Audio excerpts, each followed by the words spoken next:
السلام علیکم۔ Be with me 306 میں خوش آمدید۔ شمعون نے کہا، لیکن تم یہ بات بھول گئے ہو کہ تمہارے بھائی نے اپنے ایک بیٹے کو بھی میرے پاس رہن رکھا تھا، اور ہمارا معاہدہ یہ تھا کہ قرضے کا آخری درہم ادا ہونے تک وہ میرے پاس رہے گا۔ حبیرہ نے کہا، تم اسے اپنے پاس نہیں رکھ سکے تو اس میں میرا یا میرے بھائی کا کیا قصور تھا؟ کیا یہ درست نہیں کہ جب وہ تمہاری بدسلوکی سے تنگ آ کر گھر بھاگ کے آیا تھا تو ہم اسے پکڑ کر تمہارے پاس لے گئے تھے، لیکن تم نے خود ہی اسے اپنے پاس رکھنے سے انکار کر دیا تھا۔ شمعون نے کعب سے مخاطب ہو کر کہا، جناب آپ ہی انصاف کریں کہ میں نے عاصم کے ساتھ کیا بدسلوکی کی تھی؟ میں نے اسے کام کا آدمی بنانے کے لیے اس کی تعلیم کا انتظام کیا، لیکن جب وہ پڑھنے لکھنے کے قابل ہوا تو الٹا میرا دشمن بن گیا۔ اس نے 3 دفعہ میرے بڑے لڑکے کو پیٹا، چوتھی بار میرے چھوٹے لڑکے کو ایک سرکش گھوڑے کی پیٹھ پر بٹھا کر چھوڑ دیا۔ میرے پاس بنو خزرج کے ایک معزز شخص عدی کا لڑکا عمیر بھی رہن تھا، عاصم کی اس سے بھی نہیں بنتی تھی۔ ایک دن اس نے عمیر بن عدی کو اتنا پیٹا کہ اس کے ناک و منہ سے خون آنے لگا۔ میرے نوکروں کی مداخلت سے عمیر جان چھڑا کر گھر پہنچا تو اس کے خاندان کے بوڑھے اور جوان میرے پاس آئے اور مطالبہ کیا کہ عاصم کو ہمارے حوالے کر دو۔ یہ عاصم کی خوش قسمتی تھی کہ وہ میری پناہ میں تھا، ورنہ عدی کے بیٹے سے یہ سلوک کرنے کے بعد اس کا ایک لمحہ کے لیے بھی زندہ رہنا ممکن نہ تھا۔ میں نے بڑی مشکل سے ان لوگوں کو سمجھا بجھا کر رخصت کیا۔ چند دن بعد مجھے معلوم ہوا کہ اوس اور خزرج پھر کھلے میدان میں ایک دوسرے کا مقابلہ کرنے کی تیاریاں کر رہے ہیں۔ مجھے ڈر تھا کہ اوس خزرج کا مقابلہ کرنے کی سکت نہیں رکھتے، اس لیے میں نے نوکروں سے کہہ دیا کہ وہ عاصم کا خیال رکھیں۔ چنانچہ لڑائی سے ایک دن قبل ہم نے اسے ایک کوٹھڑی میں بند کر دیا۔ میرا قیاس درست نکلا۔ اس لڑائی میں بنو اوس کا بہت نقصان ہوا۔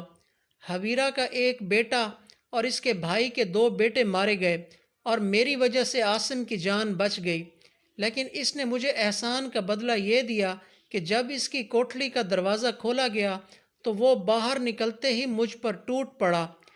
یہ دیکھیے۔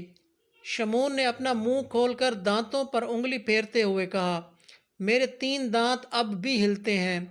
حبیرہ نے فخری انداز میں کہا، یہ تم سے کس نے کہا تھا کہ میرا بھتیجا موت سے ڈرتا ہے؟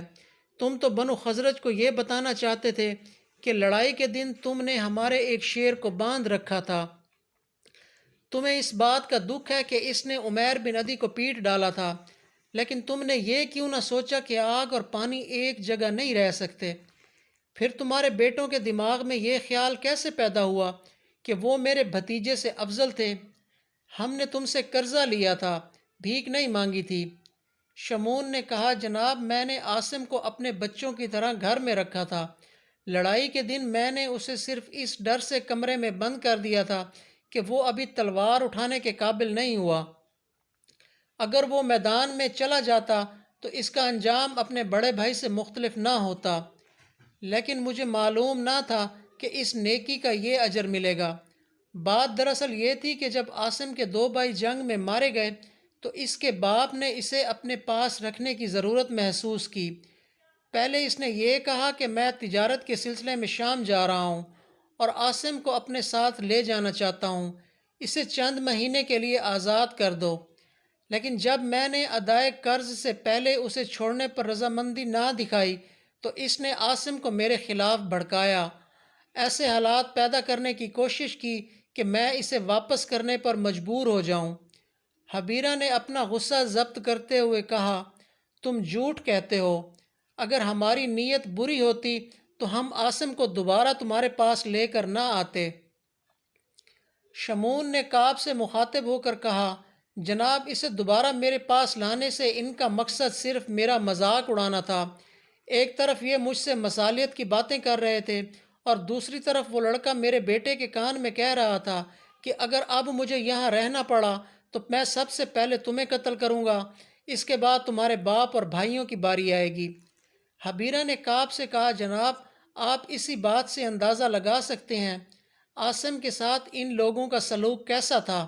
ایک کمسن لڑکا بلا وجہ اس قدر مشتعل نہیں ہو سکتا۔ کعب نے قدرے درشت ہو کر کہا، حبیرہ ہم تمہارے کسی آدمی کو اس کی اجازت نہیں دے سکتے کہ وہ ہمارے بچوں کو پیٹے۔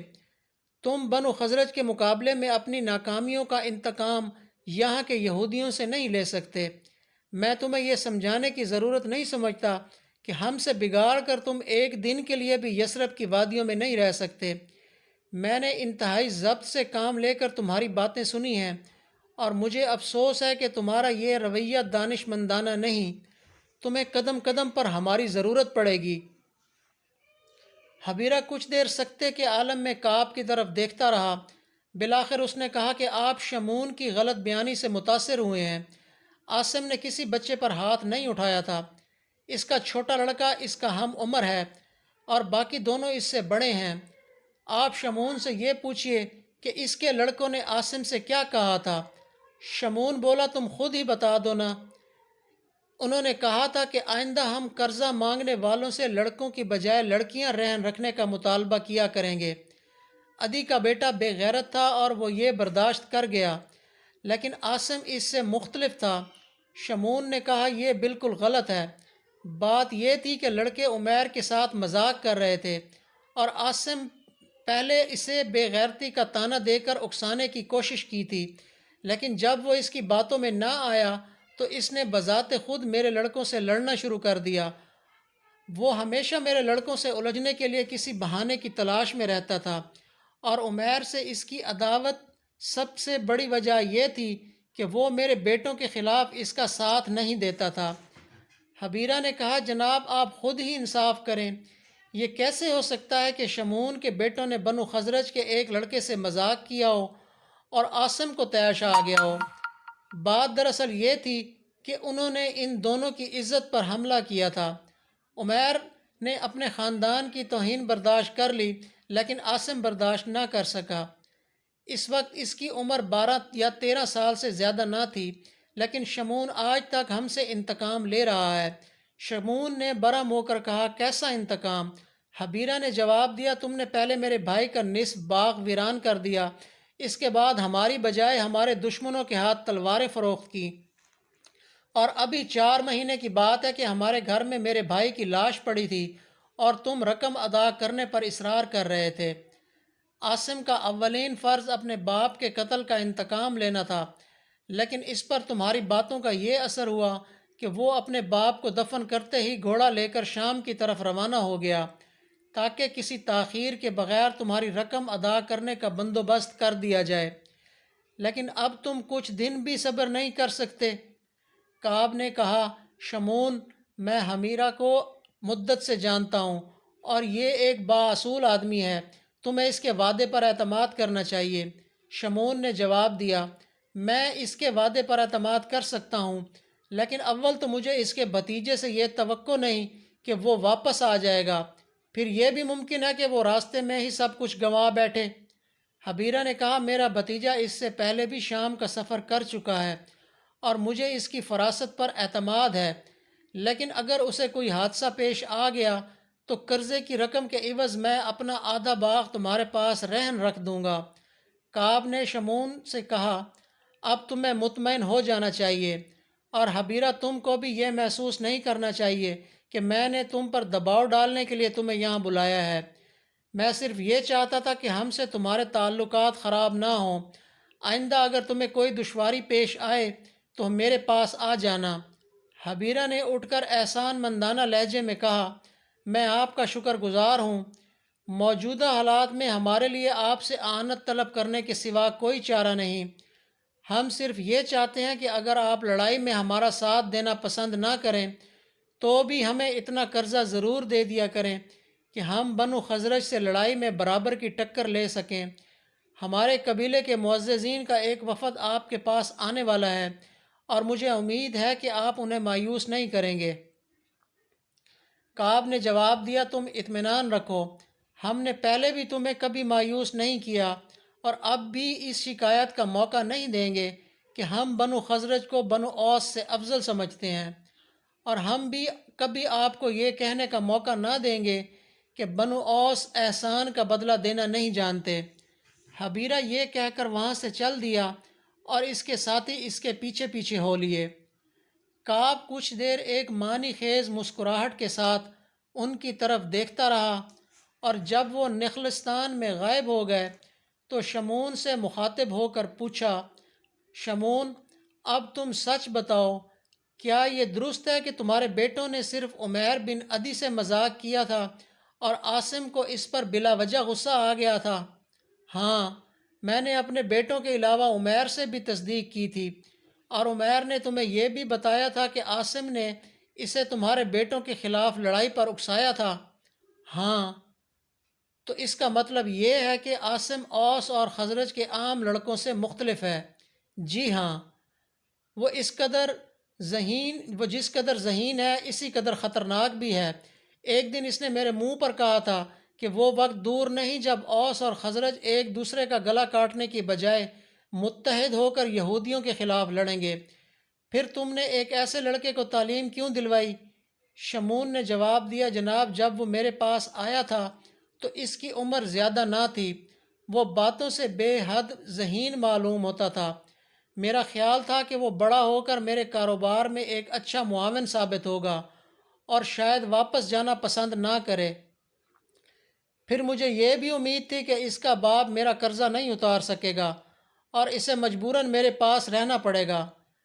کعب نے کہا، تمہاری پہلی غلطی یہ تھی کہ تم نے ایک ایسے ہوشیار لڑکے کو اپنے گھر میں رکھا، دوسری یہ کہ تم نے اسے تعلیم دلوائی، اور تیسری یہ کہ جب وہ بڑا ہو کر لڑائی میں حصہ لینا چاہتا تھا تو تم نے اسے کوٹھڑی میں بند کر دیا۔ ایک یہودی نے کہا، جناب، اوس کے ایک معمولی خاندان کا لڑکا ہمارے لیے پریشانی کا باعث نہیں ہو سکتا۔ اول تو وہ خزرج کے کسی نوجوان کے ہاتھوں قتل ہو جائے گا، ورنہ ہم اس سے نپٹ لیں گے۔ کعب نے جواب دیا، میں اس کے متعلق پریشان ہوں۔ میں یہ سوچتا ہوں کہ اگر اس ایک نوعمر لڑکے کے دماغ میں ایسے خیالات پرورش پا سکتے ہیں تو ممکن ہے کچھ دن میں وہ اور بھی کئی لوگ ہمارے متعلق اسی طرح سوچنے لگیں۔ یثرب کے یہودیوں کی نجات اسی میں ہے کہ اوس اور خزرج ایک دوسرے سے ٹکرا کر فنا ہو جائیں۔ عربوں میں صلح کی نوبت اسی وقت آتی ہے جب ایک شکست خوردہ فریق ہر طرف سے مایوس ہو کر اپنے نقصانات کے متعلق سوچنے پر مجبور ہو جاتا ہے۔ گزشتہ لڑائیوں میں اوس کی حالت کمزور ہو چکی ہے اور خزرج کی اکثریت بھی لڑائی جاری نہیں رکھنا چاہتی۔ اب ہمارا کام یہ ہونا چاہیے کہ بنو اوس کے حوصلے قائم رکھیں اور درپردہ ان کی اتنی ضرور مدد کرتے رہیں کہ وہ اپنی رگوں سے خون کا آخری قطرہ بہہ جانے تک لڑتے رہیں۔ ہمیں خزرج کو بھی یہی احساس دلانا چاہیے کہ ہم ان کے دوست ہیں، اور اوس اور خزرج کی صلح یا اتحاد ہمارے لیے بہت خطرناک ہوگا، کیونکہ اس صورت میں ان کی توجہ ہماری طرف مبذول ہو جائے گی۔ اگر ہم خود لڑنے کی بجائے صرف پیسہ دے کر اوس کے ہاتھوں خزرج اور خزرج کے ہاتھوں اوس کے آدمیوں کو قتل کرا سکتے ہیں تو ہمیں بخل سے کام نہیں لینا چاہیے۔ پھر تمہارا پیسہ بھی رائے گا نہیں جائے گا۔ اگر ہم انہیں چند سال ایک دوسرے سے لڑاتے رہیں تو ان کے باغات اور مال مویشی ہمارے قبضے میں آ جائیں گے۔ شمعون، میں تمہیں نصیحت کرتا ہوں کہ اپنی قوم کے مفاد کے لیے تم ذرا حوصلے سے کام لینے کی کوشش کرو۔